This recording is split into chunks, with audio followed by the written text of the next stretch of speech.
Negative naman pala resulta mo eh. Bakit lungkot na lungkot ka? Yun na nga eh. Ano? Masama bang ang loob mo? Huwag mo sabihin gusto mong magkaanak, Vicky. Gugulo lalo ang sitwasyon. Eh yun ang gusto ni Ruel eh. Pag nangyari yon, o di hindi na siya aalis dito. Wala na si Marites, eh di kami na. Solong-solo ko na siya. Sira ulo talaga ng kaibigan ko yun eh. Nagpa-doktor na ba yun? Ako, nagpatingin na ako. Hindi lang ako sigurado kung nagpatingin na sa doktor yung kaibigan mo.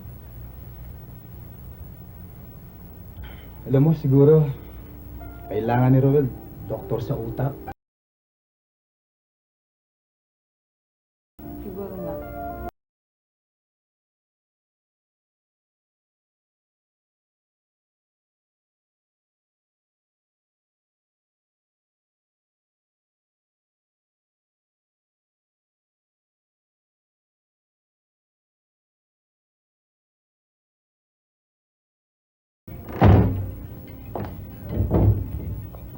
Hi, honey. Hi. Nanggaling ka daw kay Doc? Anong balita? Negative?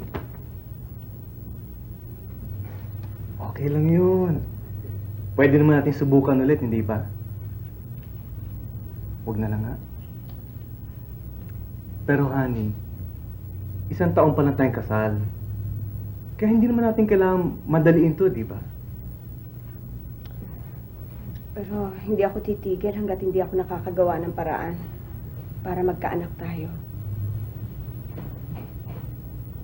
Dahil gusto ko, Ruel, mapasakin ka ng buong buo at walang kahati.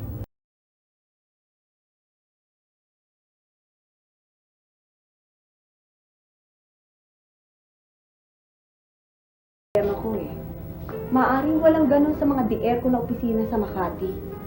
Pero hindi ko maintindihan kung anong gagawin ko eh. Marites, hindi mo kailangan pagtiisan ng kahirapan na yan. Importante, ikasal kayo.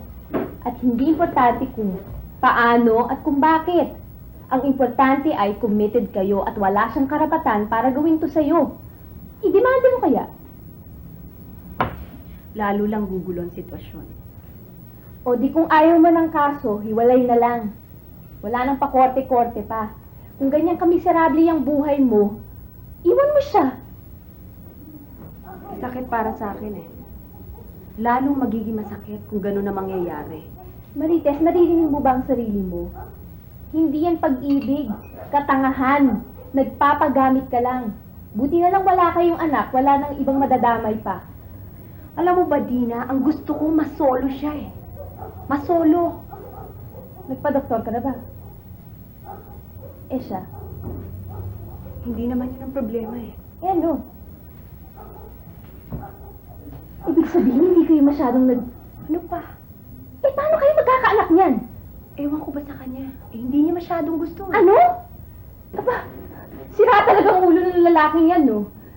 Marites, hindi ito Olympic fun run. Buhay itong pinag-uusapan natin. Si Ruel ang buhay ko, Dina. Eh, ano nga yung balak mo? Anong plano mo? Magkaanak lang naman ang pinag-uusapan eh. Hindi ako magkaanak sa kanya. Pwede kumuha na lang ng ibang lalaki. Ano? Marites! Naku, hindi mo to balak totohanin. Baka kasalanan yan. Ay nako, Dina. Desperado na ako. At gagawin ko lahat. Masolo ko lang siya.